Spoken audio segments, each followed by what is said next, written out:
ओम सजात्म स्वरूप परम शुद्ध चैतन्य स्वामी ने नमः। जे स्वरूप समझा विना पाम्यो दुख अनंत, समझाव्यु ते पद नमो श्री सद्गुरु भगवंत। पत्रांक 133 पर विवेचना करने का प्रयास कर रहे थे। कल हमने देखा कि दुख का कारण मात्र विषय आत्मा यानी बहिरात्मा या अपेक्षा से कहे कि मिथ्यात्व और अज्ञान दशा ही है, और वह यदि सम है तो सब सुख ही सुख है। यानी जब तक मिथ्या दर्शन है तब तक दुख है, और जब सम्यक दर्शन जिस क्षण प्रकट हो जाएगा, क्योंकि सम्यक दर्शन सुख स्वभावी आत्मा के लक्ष्य से ही होता है, इसलिए ऐसे ज्ञानी पुरुष बाहर के सुख दुखों से परे हो जाते हैं। बाहर के सुख को अपना सुख नहीं मानते, बाहर के दुख को अपना दुख नहीं मानते, इसलिए बाहर के सुख में सुखी भी नहीं होते और बाहर के दुखों से दुखी भी नहीं होते। इन सब से परे जब अपने चैतन्य स्वभावी भगवान आत्मा का आश्रय करते हैं, जो मात्र सुख सुख सुख से आनंद आनंद से भरपूर भरा हुआ ऐसा चैतन्य स्वभावी भगवान आत्मा जो मैं हूँ, उस मैं के लक्ष्य से निरंतर सुखी और सुखी ही होते हैं। इस अपेक्षा से उन्हें यह समभाव ही सुख का कारण बनता है। इस वृत्ति के कारण समाधि रहती है। कौन सी वृत्ति के कारण? कि जो वृत्तियाँ जो उपयोग निरंतर पर और बाहर में जा रहा है, उन बाहर जाते हुए वृत्तियों को उसे अपने भावमन के द्वारा अपने भीतर अंतर की तरफ ढालने का प्रयास करना, इसी का नाम वास्तविक वृत्ति संक्षेप तप है। 12 प्रकार के जो तप बताए गए, हम तो सिर्फ कुछ चीज़ों का त्याग कर देते हैं और कहते हैं हमारा तो उनोदरी तप हो गया, वृत्ति संक्षेप हो गया, रस त्याग। क्या बताया? एक एक में आत्मा की बात को लागू करना है। ये बाह्य तप खाने के आधारित नहीं है, क्योंकि बाह्य तप अंतर तप में साधनभूत है, और अंतर्भूत आपको मोक्ष का कारण तपसा च निर्जरा च बताया। क्यों बताया? कि जो बाह्य तप जो आत्मा के लक्ष्य से न हो। अब हम कहते हैं उनोदरी, किसको कहा उनोदर? बस इतना ही समझा। कितने पेट हैं? कितने पेट हैं? 1। अब देखो हमारे लोग 6 कहते हैं, है 6 पेट। अब देखो बराबर बिल्कुल समझ में आ गया। कहते 5 इंद्रियां और 1 मन, सबकी अपनी भूख है या नहीं? भूख है। स्पर्शेंद्रिय की अपनी भूख है। सबको अच्छा स्पर्श चाहिए, अच्छा सब चाहिए, खराब किसी को नहीं चाहिए, अच्छा सुनने को चाहिए, तारीफ सुन, ये सब इंद्रियों की भूख है। सभी इन इंद्रियों का उणोदर करना था।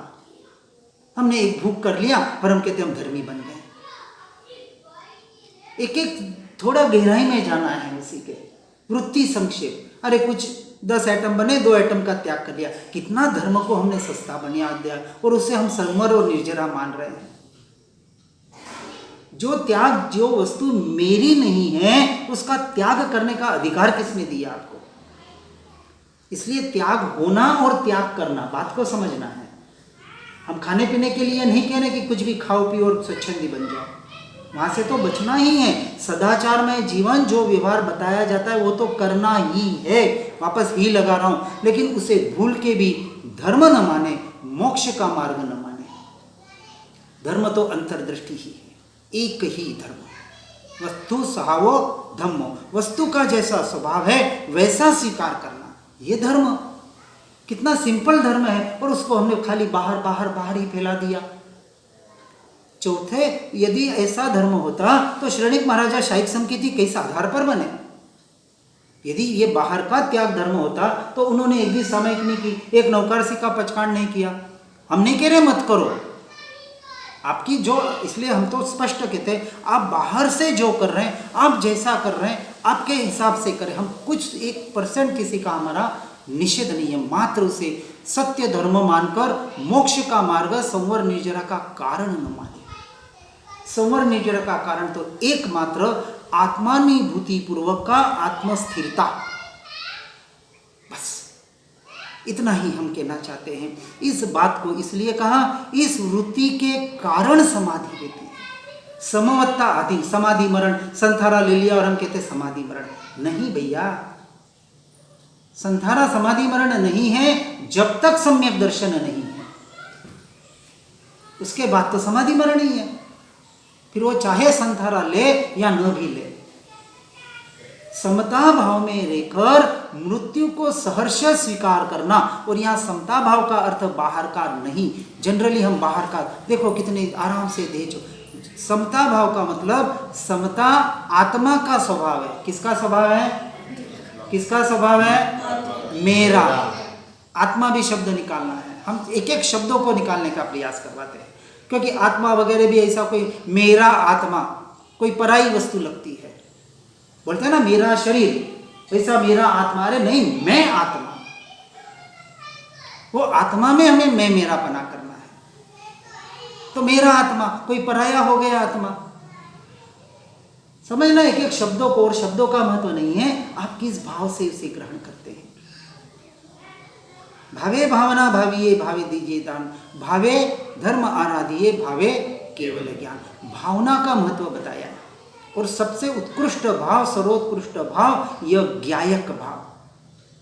और ज्ञायक भाव तक पहुंचने के लिए सारे जो भाव है वो वास्तविक व्यवहार भाव है, और उसे हम अपेक्षा से शुद्ध भाव भी कहते हैं। आत्मा के लक्ष्य से किया हो, इसलिए अब इस एक एक बात को देखना है। रस त्याग, कुछ अहंबिल कर लिया, कुछ विगई का त्याग कर लिया, हम कहते हैं हमने रस त्याग कर लिया।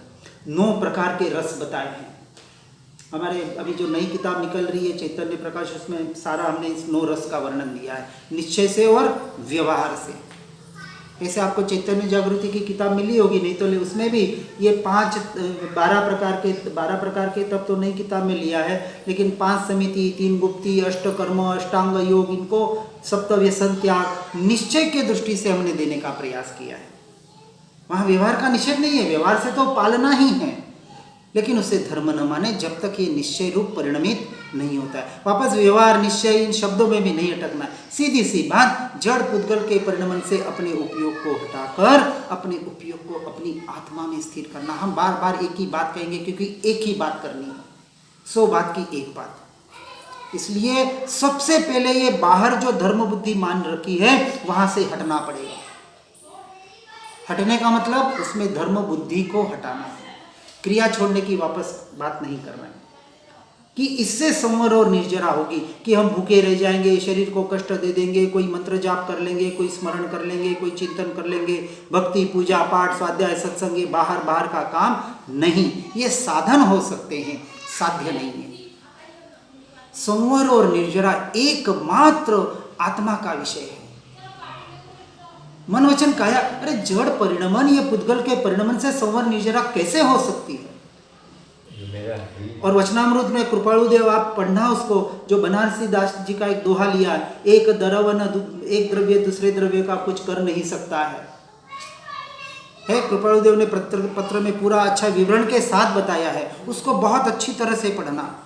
अब आप पढ़ेंगे ना, देखो आपके दृष्टि में अब वास्तविक धर्म आ जाएगा। एक पत्र काफी है, वो कोई सारे पत्र पढ़ने की जरूरत नहीं है, कोई याद करने की जरूरत नहीं है। करें, अच्छी बात है, हमारे पास समय है तो निषेध नहीं है, परंतु एक वाक्य मास्तुस मुनि को वो सूत्र याद नहीं हो रहा था, सिर्फ भाव पकड़ लिया।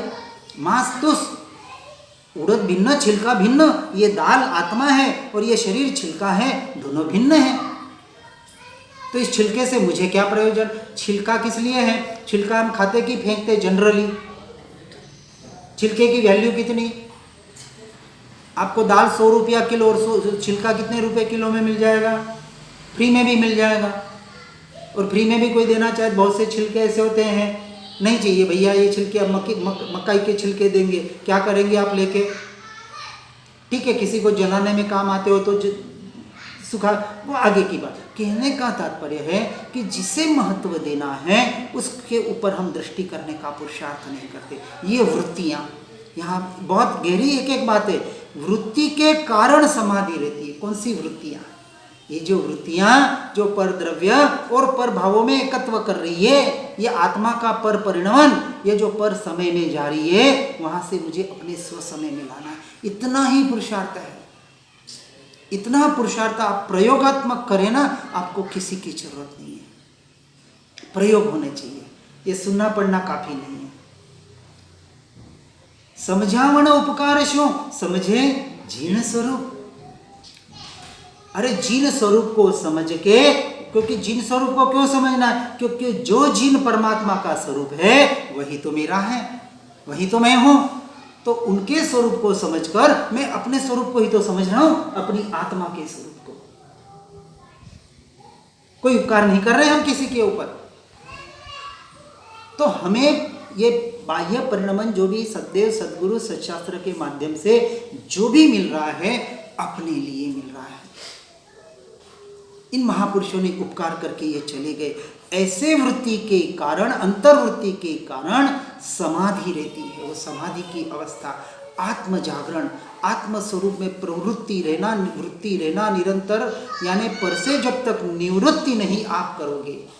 अब ये नास्तिक की अपेक्षा से बताया जाता है, क्योंकि यदि स्व की ओर ढलना है, अपनी वृत्तियों को अंदर ढालना है, तो बाहर से वृत्तियों को हटाना पड़ेगा, हटाना पड़ेगा। ये भी व्यवहार का कथन। यदि यहां जोर करेंगे तो अपने आप हट जाएगी, अपने आप हट जाएगी। अभ्यास करके तो देखें। वापस हम बाहर ही अभ्यास करते हैं, वृत्तियों को कैसे शांत करूं, मन को कैसे शांत करूं, क्रोध को शांत करने का उपाय बताओ। हमारे पास तो 100 ताले की एक चाबी, दृष्टि को अंतर कर दे, अब सब भूल जा, सब भूल जा, मोक्ष को भी भूल जा, कर्म को भी भूल जा, सब भूल जा। एकमात्र निरंतर चिंतन करना है अपनी आत्मा का। कर विचार तो पाम, ये चौथा गुणस्थानक। और 13वें तक पहुंचना है तो औषध विचार ध्यान, ये 12 तप आ गए उसमें। और 12 तप एक एक दिन करने के लिए नहीं है। आज एक तप कर लिया, कल एक तप कर लिया, परसों एक तप कर लिया, आज उन्नोदरी कर लिया, कल वृत्ति। 12 के 12 तप आपके अंतर मुहूर्त में घटित होते और केवल ज्ञान हो जाता है। हमने बताया था 2-4 दिन पहले, पूरा पूरा एक प्रोसेस है उसका। पूरा बाहर बाह्य तब भी अंतर्दृष्टि के लिए साधन है। ये बाहर खाने पीने पे नहीं है धर्म। ये नहीं तो नहीं बताया जाता 12 तप संवर निजरा का कारण कैसे बनते। और संवर निजरा का कारण तो आत्मदृष्टि बनती है, द्रव्य दृष्टि बनती है। खाने पीने से क्या लेना देना उसका। बहुत गंभीरता से विचार करना है इसका। मैं किसी व्यवहार का निषेध करने का प्रयास नहीं कर रहा हूं, बहुत जरूरी है। भोजन शुद्धि से शरीर शुद्धि, शरीर शुद्धि से मन शुद्धि, ये व्यवहार हुआ। सदाचार में जीवन होना ही चाहिए। स्वच्छंदी कभी यहां तक पहुंच ही नहीं सकता और न क्रिया जड़ पहुंच सकता है। तो व्यवहार अपने मन को, अपने शरीर को, अपने इन बाहर की वृत्तियों को शांत करने के लिए उपयोगी बनता है एक सदाचार में जीवन। ये बेचारी अपने भीतर जा ही नहीं सकता। और यदि सत्य समझ में आए तो बड़े से बड़ा व्यभिचारी भी केवल ज्ञान को पा सकता है। शास्त्रों में एक एक उदाहरण है। अंगुलीमाल, अंजन चोर, या जो जो उदाहरण आते हैं। 500 चोर वहाँ चोरी करने गए, जम्मू राजकुमार के वहाँ।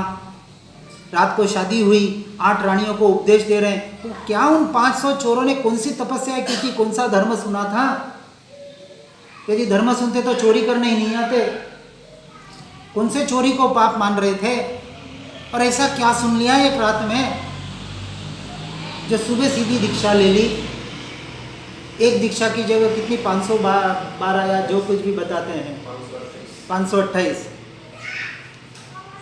कैसे होगी? वो एक निमित्त बना, लेकिन निमित्त से कार्य हुआ या उपादान की योग्यता पकी? उपादान की योग्यता नहीं हो तो निमित्त कुछ नहीं कर सकता। क्या कृपाणुदेव की सिर्फ 4 जने को मिले थे जो 4 जनों ने पाया? तो निमित्त सबके सामने था। महावीर स्वामी जैसे और ऐसे अनंत केवल ज्ञानी जो भी होके गए, सबको निमित्त तो मिलते हैं, सब पा लेते हैं नहीं। जो योग्य पात्र है, इसलिए जो महावीर के बोध का पात्र कौन है, हमने 10 उसके ऊपर विवेचन करने का जो प्रयास किया पहले के पत्र में आया था, वही वास्तविक बोध का पात्र है। आचरण तो अब आगे की बात। इन वृत्तियों को समझकर अब ये जो यहाँ कृपालुदेव बता रहे हैं कि वृत्ति के कारण समाधि रहती है। अब वृत्तियां कौन सा वृत्ति संक्षेप तप किया होगा? वहां कौन से तप करने बैठे कि आज मुझे वृत्ति संक्षेप तप है, कुछ एटम का त्याग करना है? अरे उनका पूरा जीवन ही त्यागमय था। उनकी एक शैली सबसे बड़ी कि एक व्यवहार जो बाहर बता रहा है, उन्होंने कभी बताया नहीं उस व्यवहार को, लेकिन उनका जीवन ही एक व्यवहार है और उनकी आंतरिक दशा वही तो निश्चय है और है क्या, और वहां हमें पहुंचना है। अब वो महापुरुष थे, हमें महापुरुष नहीं बनना है, केवल ज्ञान पाना है तो महापुरुष बनना पड़ेगा, तो केवल ज्ञान पाओगे। हिन दिन कब तक बैठे रहोगे? दासानुदास कब तक बैठे रहोगे? व्यवहार से भले बोले दासानुदास, लेकिन भीतर से जागृति रहनी चाहिए, मैं परमात्मा। वो तो एक व्यवहार विनय के लिए बताया कि कहीं अहंकार न आ जाए कि आई एम समथिंग, मैं ज्ञानी, इतना ज्ञान मुझे हो गया। अरे क्या ज्ञान हो गया? क्षम ज्ञान को ज्ञान का ही नहीं है। और जो सच्चा ज्ञानी होता है उसे अहंकार होता ही नहीं है। बाहर से लगता है, कभी बहुत बार लगता है अपने आप को परमात्मा मान रहा है, परमात्मा कह रहा है। देखो बाहर तो अभी संसार में रच पच रहा है। अब अविरत सम्यक दृष्टि तो ऐसे ही नजर आएंगे ना, संसार में ही तो नजर आते हैं। अविरत कहा किसको? न उपवास कर रहे हैं, न कोई तपस्या कर रहे हैं, न पूजा पाठ कर रहे हैं। या तो उसको स्वच्छंदी कहेंगे या कहेंगे मार्ग से भटक गया, कुछ न कुछ तो कहेंगे, क्योंकि सबको तो बाहर का परिणमन दिख रहा है। अरे पहले तो सामयिक प्रतिक्रमण करता था, पोषित करता था, ऐसा वैसा सब करता था, आजकल कुछ नहीं करता है। अरे कुछ न करने का नाम ही धर्म है, समझना इस बात को। इस मार्ग में कुछ नहीं करना ये तो हो गया प्रमाद, परंतु कुछ न करके अपने में रहना, इसका नाम सच्चा धर्म। वापस एक तरफी नहीं, दोनों बात। एक नास्ती से कि कुछ भी नहीं करना, डू नथिंग, पर डू नथिंग के लिए समथिंग टू बी डन, कुछ करना पड़ेगा। अक्रिय दशा तक, अकर्तापने तक पहुंचने के लिए कुछ कर्तृत्व बुद्धिपूर्वक, कुछ क्रियापूर्वक ऐसे व्यवहार, ऐसी क्रिया करनी पड़ेगी कि जिससे हम अपनी दृष्टि को अंतर कर सके। वह क्रिया करनी पड़ेगी, विकल्प भी करने पड़ेंगे। जादू की छड़ी तो है नहीं कि आज सुना दिया और आपने मान लिया और आत्मामय हो गए। हो जाए तो बहुत अच्छी बात है। हाँ भाई, आगे वाले ज्ञानी पुरुष तो यही चाहते हैं कि आप केवल ज्ञान पाके मोक्ष में हमारे से पहले चले जाएं। बहुत अच्छी बात है, क्योंकि अपना अपना प्रारब्ध है। गुरु रहा छद्मस्त पर विनय करे भगवान। क्या बताया? गुरु छद्मस्त रह गए। गौतम स्वामी ने 1500 को उपदेश दिया, 1500 केवल ज्ञान पाले और गौतम स्वामी वहीं के वहीं। इसका मतलब ये नहीं कि राग करने जैसा है। यहाँ ये समझना है कि प्रत्यक्ष महावीर स्वामी सामने है, ऐसे गौतम जैसा शिष्य उत्कृष्ट गणधरों का गणधर, चार ज्ञान का धनी, और ऐसा जीव भी केवल ज्ञान से क्यों वंचित रहा? क्योंकि उस महावीर स्वामी का प्रत्यक्ष परमात्मा का राग था। उस अपेक्षा से कहते हैं कि राग तो राग है और राग तो आग है। वापस हम राग को प्रशस्त अप्रशस्त कहते, कहीं ना कहीं उस राग के पक्ष में आते हैं। राग होना चीज अलग है, होता है, क्योंकि संपूर्णतः राग तो वितरागता तो 13वें गुण स्थानक में आती है।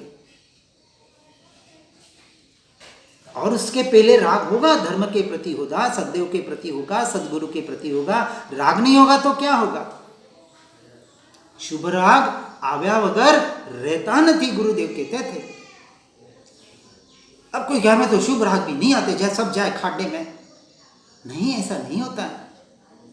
जो स्वदया करता है उसे नियम से परदया होती है, पर परदया का भी एक परिणमन है, उसकी एक प्रक्रिया है, उसका कालावधि है, उसका एक विषय। कोई उसको परदया करने जाता नहीं है, उसे धर्म नहीं मान रहा है। वो सहज हो गई तो हो गई और नहीं हुई तो नहीं हुई, कोई बात नहीं, मुझे तो अपने में रमणता करनी है।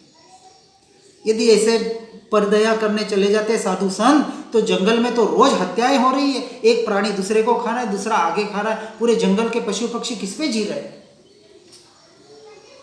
छोटे से छोटे को बड़ा खा रहा है, उससे बड़ा उसको खा रहा है, उससे बड़ा उसको खा रहा है। इस पे तो पूरा प्राणी पूरा जंगल चल रहा है उसके ऊपर।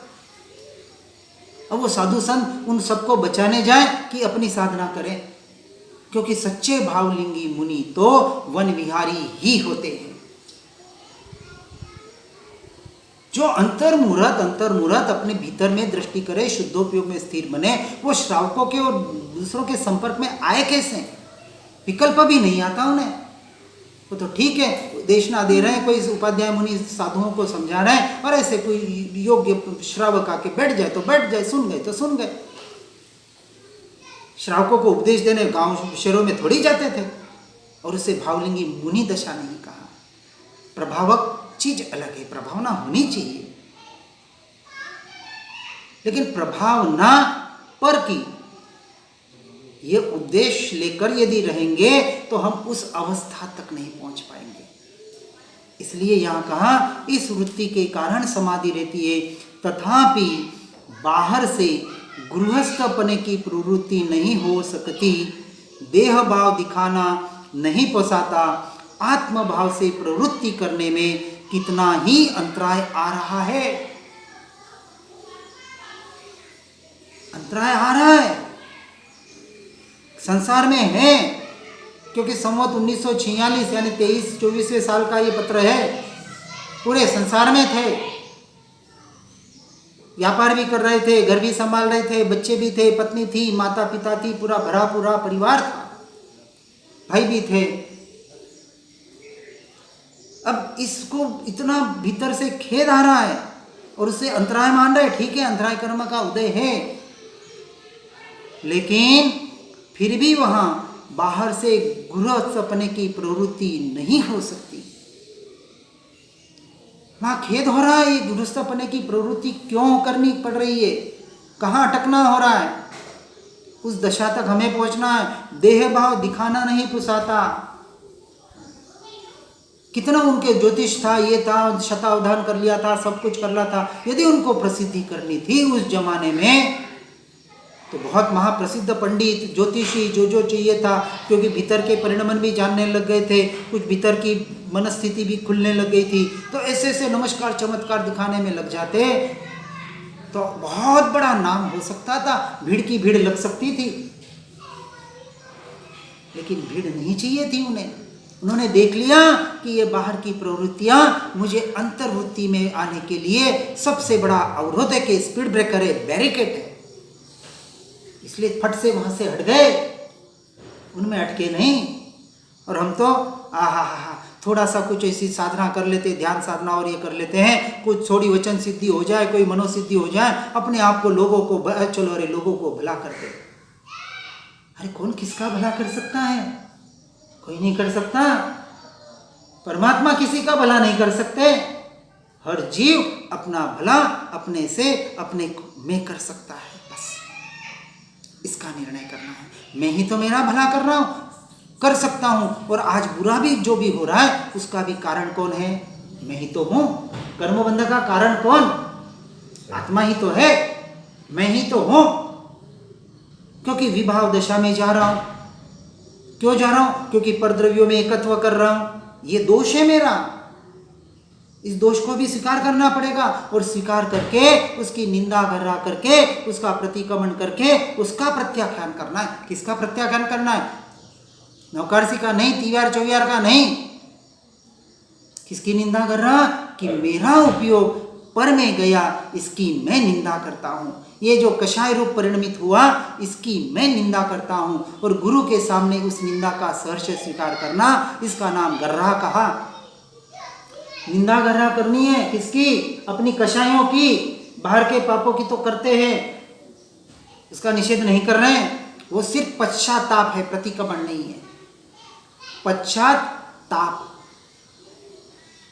लेकिन बाहर के पश्चाताप से प्रत्याख्यान जो लेना है वो इसका लेना है कि जो कषाय जो मैं पर रूप परिणमित हुआ, जो मैंने पर द्रव्यों पर, पर भावों पर एकत्व किया, जो पर में अतिक्रमण किया, ऐसे सबसे बड़े मिथ्यात्व और अज्ञान रूपी पाप से अब मैं हे परमात्मा, हे गुरुदेव, पीछे हटने का प्रयास करता हूं या करूंगा। ये प्रतिक्रमण हुआ। ये बाहर जाती वृत्तियों को अपने भीतर लाना, इसका नाम सच्चा प्रतिक्रमण है। और फिर प्रत्याख्यान करना है किसका, कि ये जो पाप हुआ, कौन सा, जो परद्रव्य रूप में परिणमित हुआ, विभाव रूप, मोहराग द्वेष रूप, अब ये विभाव रूप परिणमित न हो, इसका प्रत्याख्यान करना है। ऐसा जीव बाहर के पाप कैसे कर सकता है, कि जो अपने परिणामों पर विचार कर रहा है, यदि परिणाम ही नहीं बिगड़ना चाहता है तो वो बाहर के पाप क्यों करेगा, सीधी सी बात है। लेकिन बाहर के पाप छोड़ने वाला अपने परिणामों को नहीं बिगाड़े, ऐसा तो कभी हो नहीं सकता, न भी बिगाड़े और बिगाड़ ही सकता है। तो पुरुषार्थ अपने परिणामों पर करना है, अपनी वृत्तियों पर करने का प्रयास करना है। ऐसा सच्चा प्रतिक्रमण, ऐसा ये पूरा जो कथन हम कहने का प्रयास कर रहे हैं, ये निश्चय के लक्ष्य से, यानी परमार्थ मोक्ष के लक्ष्य से यही करना पड़ेगा, आज करे कल करे। इसलिए, और निश्चय करेगा वो साथ में व्यवहार होगा ही होगा उसका, और नहीं होगा तो स्वच्छंदी हो जाएगा, वो तो पूरा भटकने वाला है। यहाँ स्वच्छंदी होने के लिए नहीं बता रहे कि अंतर अंतर का काम कर लो और बाहर जो परिणमन हो रहा है कर लो। मुक्ति ज्ञान कथे अने अंतर छुट्यो न मोह, ते पामर प्राणी करे मात्र ज्ञानी नोंधो। इसलिए निश्चय वाणी सांभળી साधन तजवो नोय, निश्चय राखी लक्ष्य में साधन करो। निश्चय की वाणी हम बताने का प्रयास करें, क्योंकि निश्चय के बगैर धर्म नहीं है, मोक्ष नहीं है। पर इसको सुनकर कोई साधन मत छोड़ देना, और साधन वो जो निश्चय के लक्ष्य से हो, साध्य के लक्ष्य से किया हुआ ही साधन व्यवहार है, नहीं तो व्यवहाराभास है। अरे अनंत बार ये मुनि वेश धारण कर लिया, क्यों फिर भटक रहे हैं? अनंत बार मेरु शिखर ओगे पात्रे से भर जाए, हर बार सुनते हैं हम। तो दीक्षा का प्रयोजन क्या? दीक्षा लेनी पड़ती है या दीक्षा आनी चाहिए? आने का नाम दीक्षा है, और नियम है, ये शाश्वत नियम है कि जिस भव में, जिस भव जीव का मोक्ष होना हो, उस भव में नियम से उसे दीक्षा आएगी ही आएगी। इतना वैराग्य वो यहां से लेके जाएगा, पूर्व भव से ऐसा लेके जाएगा वैराग्य, और उस भव में जाते ही बचपन से ही ऐसे वैराग्य भावना जगेगी, और एक कोई चिंगारी मिल जाएगी, तो जैसे रुई के गोदाम में आग लगती है वैसे उसके भीतर में आग लग जाएगी, क्योंकि पूर्व भव का संस्कार लेके आता है जी। एक भव का काम नहीं है, भव भव की आराधना इसलिए बताते। और अब हमें भव भव की नहीं करनी है कि भव भव के लिए करनी है, अब तो कुछ ही भवों में मुझे मोक्ष पाना है। कुछ ही भव में का मतलब ज्यादा से ज्यादा 15 भव, उपशमिक सम्यक दर्शन से। अब शाइक है नहीं है, कोई कहते हैं कोई कहते नहीं है। यदि शाइक पाना है तो ये भी लक्ष्य नहीं है हमारा, सम्यक दर्शन लक्ष्य नहीं है। ये तो सिर्फ व्यवहार की अपेक्षा से कहते हैं कि सम्यक दर्शन जो सीढ़ी है, पायदान है, गुण स्थानक की अपेक्षा से एक व्यवहार धर्म ही है। वो भी एक आपके गुणों का स्थानक, आत्मा के गुणों का स्थानक, आत्म स्थिरता के गुणों का स्थानक, इसका नाम गुण स्थानक। ऐसे गुण स्थानक को यहाँ बराबर समझकर, ऐसी जो बीच बीच में अंतराय आ रही है, तो कह रहे हैं तो अब क्या करना? किस पर्वत की गुफा में जाना और ओझल हो जाना, यही रटल रहा करता है। कौन सी गुफा में, यानी ऐसा नहीं करें कि गुफा में जाके कोई साधना कर ली। ऐसे गुफाओं में, ऐसे एकांत में जाके अपनी गुफा में जाना है। मुख्यता किसकी? बाहर के गुफा की नहीं है। लोगों को बाहर की महिमा आती है, देखो गुफा में बैठते, गुफा में साधना कर रहे, ध्यान कर रहे, ऐसा कर रहे, वैसा कर रहे, क्या क्या कर रहे। आज हिमालय में जाके देखो कितने साधु संत इस प्रकार की बाहर की कितनी बड़ी से बड़ी तपस्या कर रहे, जो अष्टापद तीर्थ पे 1500 साधु कर रहे थे। फिर क्यों नहीं समकित पा रहे? क्यों मोक्ष नहीं पा रहे? क्यों केवल ज्ञान नहीं पा रहे? तो इस बात को बराबर समझना है कि एकांत, इसलिए सर्वसंग परित्याग, और एकांत में जाकर अपनी गुफा में आने का निरंतर हमें प्रयास करना है कि ऐसे पर्वत की गुफा में जाएं और ओझल ओझल हो जाए। किसमें? अपने द्रव्य में, अपने स्वरूप में। इसलिए कहा जे स्वरूप समझा बिना पामियो दुख। यहाँ बाहर के स्वरूप की बात कहीं भी कदापि इस मार्ग में तो उसका कोई महत्व प्रारंभिक अवस्था में नहीं है। हाँ हो तो उसका निषेध भी नहीं है, परंतु जोर जहाँ देना है आज दिन तक वहाँ जोर नहीं दिया हमने।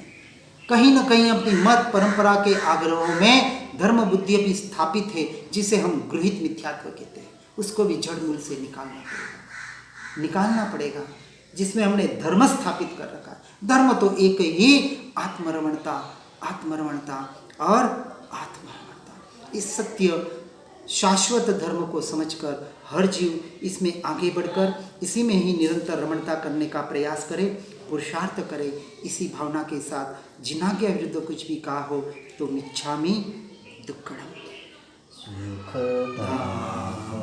अनंत सुसंत चहि दिन रात रहे तद ध्यान महि पर शांति अनंत सुधामय